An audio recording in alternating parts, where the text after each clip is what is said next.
Well, Booger McFarland over the weekend talking about the dogs. And the one thing that he had to say that caught my attention was about the Georgia defense. Before I get started, we're going to be making sure that you're aware of right down below. You can get 2 months of Dog Post for $2. This is not an extended time offer. This is limited time. Make sure you take advantage of it. A lot of people have done so. Thanks for considering it. Here's what Booger had to say. The one thing you've been able to depend on this entire season has been the Georgia defense. And this was on a day when college football, where a lot of us, I mean, like a lot of college football was rocked this past weekend. When you start talking about the Alabama Auburn game, that's not what we expected. The outcome was. When you start talking about the Ohio State Michigan game, that was certainly not the expectation that most people thought coming into that game. And then, of course, you had I talked about OU and Oklahoma. I think that that's a game too. People just didn't see that coming. I mean, they thought possibly that Oklahoma would win that game, even though it was at OU at Oklahoma State. But there was a lot of questioning what's going on out there in college football. And to be honest, the one thing you have been able to depend on the entire season has been the Georgia defense. Now that's going to get tested this weekend. This is a Georgia defense that it is correct to say has not yet seen a quarterback as good as Bryce Young. The guy's legit. He's the real deal. I think that people, sort of know that. It's something where this defense is going to have to be ready to play. You can see right here on the screen, Jordan Davis talking about how many snaps he's had. There were times this season where he didn't have that many snaps. And he said to us over this week, if they need me to have 100 snaps, I'll give my best. I don't think that's the situation that Georgia wants to be in. But when you watched Alabama play Auburn this week, this was an Alabama team that was struggling to run the ball the way we've grown accustomed to seeing them do. And Bryce Young, I mean, they didn't score until the fourth quarter. And it just was not the ideal performance for Alabama. But Nick's teams have always been mentally tough. You saw that in the Auburn game.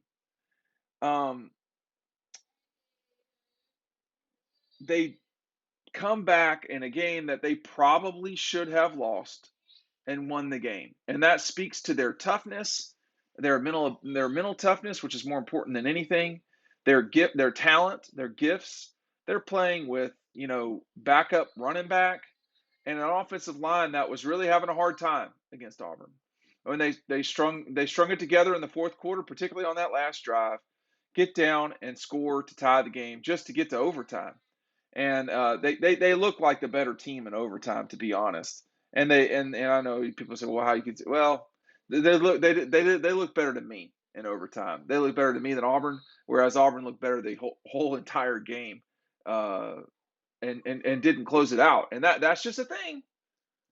Booger's right. He's right. The one thing that's been consistent this entire time has been that the Georgia defense, you can always depend on them this season. But the one thing that's been consistent too with Georgia and Alabama is Georgia gets a lead into the half and they don't close the game out. That's the 3 times that we've seen Georgia play Alabama with Kirby as the head coach. That's what's happened. In 2 of those 3, we've seen the miraculous in many ways endings with backup quarterbacks. So, were those 2 games destiny? I don't think so. I think Alabama earned those wins. I think they had in their program a particular toughness that very few teams have had. And I think, though, this week, in listening to people talk, Georgia, to me, does have that. And it's not just from listening to people talk. I've seen it the entire season. They have a grit of determination. They do not panic. They enjoy the spotlight, to be honest. And they like being tested. I know that sounds strange, but again, I go back to the scenes that I saw on the sideline with them being happy to be in that game up at Neyland and Tennessee having a lead. I mean, they were just feeling it. They were feeling the energy in the crowd and the momentum. And Tennessee got the 10-7 lead and didn't score again until the last play of the game. So at the stadium, it feels more panicky than it does um, through television, and that's something that's kind of hard to explain or put into words. When you're on the field during these games, you hear a lot, you feel the energy of the crowd. You don't get that in television in college football.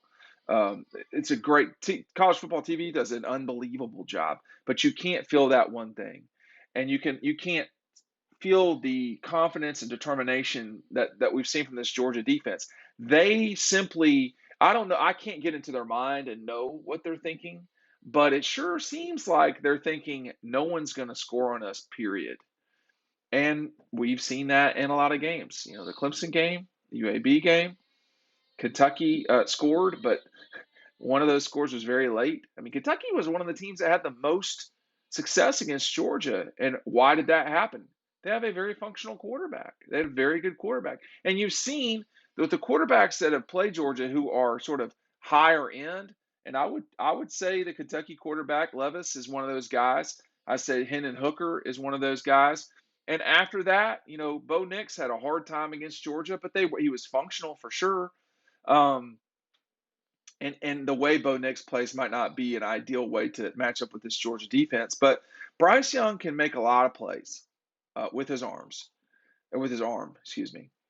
And I don't know what will happen Saturday. I expect Georgia to win this game. I think most people expect Georgia to win this game. In the past, I've expected Alabama to win this game. I thought that the 17 game was a little bit more of a toss-up, the 17 national championship game. I thought Georgia would have really needed to play well in 18, which they did, and should have closed that game out. But if we've learned nothing from the Alabama that we've grown to really know well over these last 12 years, you can't just sort of beat them. You have to really beat them. I mean, you have to be able to not just counterpunch, but come back from their counterpunches to your counterpunches. They will not give up and will not die. It is in their blood. Nick has done an unbelievable job with his program through the years of doing the same thing that Kirby's been doing the last 5 or whatever it is at Georgia. They have said play the play, not the scoreboard. Um, do not talk to the other team. All that stuff, it sounds like cliche coach speak, but it really is the way that you should play. You do not want to talk to your opponent. For what? To do what? To get in their head? If you're talking to them, they're probably in your head, right? I mean, you're talking too much, besides like good play or something like that. No, you don't really need to talk to them. There's nothing to discuss. You're trying to stop them. You're trying to beat their brain in. And that's what this Georgia defense has been all about the entire season. Okay. And there have been teams that have had success against Georgia. No, there have been. I mean, I think the Kentucky game sticks out to me the most. The second might be the Auburn game, and then of course I thought Tennessee played very well. But in the rivalry games against Tech and Florida, I mean, I thought Florida played well. But if you remove the passion from things and you remove the feel of the stadium, which is hard to do if you're at the stadium, there was no time that Georgia was in real trouble in any of those games. Just no time at all. And that speaks to the dominance of this team. That's not the way that Booger put it, but it is a nonstop, relentless quest to stop from first downs occurring, and they have been the most consistent thing over time. And I love the John McCain quote about how, and I think he took it from Mao Zedong, if I'm not mistaken. I'm getting some. Don't kill me on the pronunciations, but McCain would say that it's always darkest before it's pitch black. The one thing you should be able to count on is that if something's good, it's going to continue to be good. And Georgia's shown over a 12-year stretch, 12-month stretch, 12-game stretch that this defense is really good. And we've seen over a 12-game stretch that this Alabama offense is good, but that they can struggle at times, like they did against LSU and Auburn. Okay, so is the LSU defense better than Georgia's? No. Is the Auburn defense better than Georgia's? No. But the Auburn game was on the road. The Florida game, where sort of Alabama kind of got stuck in its tracks, that game was on the road. So some of this is playing on the road, which is always tricky and difficult to do. And I think that as good as Alabama has been a season ago, as good as they were, that's not the same team they are right now. These receivers are going to be a real problem for Georgia, and Bryce Young's a real problem. But the problem for Alabama is going to be in the box. You're going to have to run the ball, and that has been very hard to do against this Georgia team that um,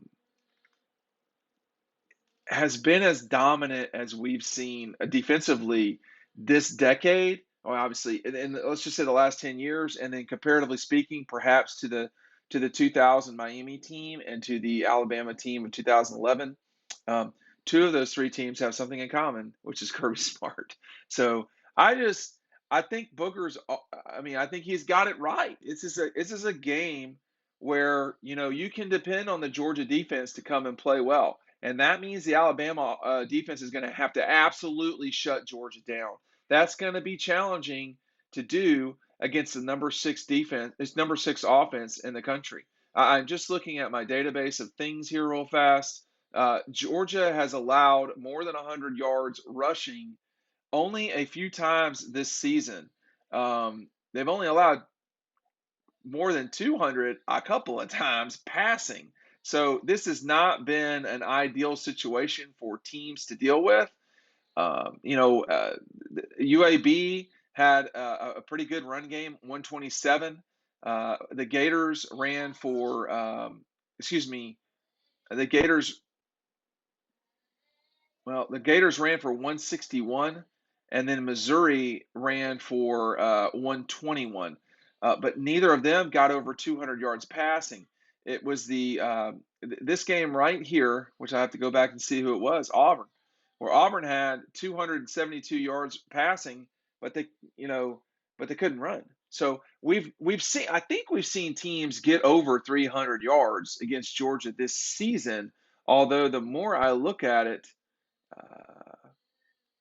okay, so Auburn got over 300, and then I think that's it because we started the season with Clemson, the Clemson Tigers, um, and they did not get over 300. This is a challenging. Clemson barely got over 200, so don't say anything about that. Don't want to upset the in-laws or trigger the Clemson fans. This is going to be a challenging game for Georgia, but Booger's right. The one thing that we've been able to consistently depend on in college football this season is the Georgia run defense. Make sure you're going to Dawg Post. Click the link below. 2 months for $2. We'll see you on the website. Thanks for supporting us. We'll see you at the Dome on Saturday.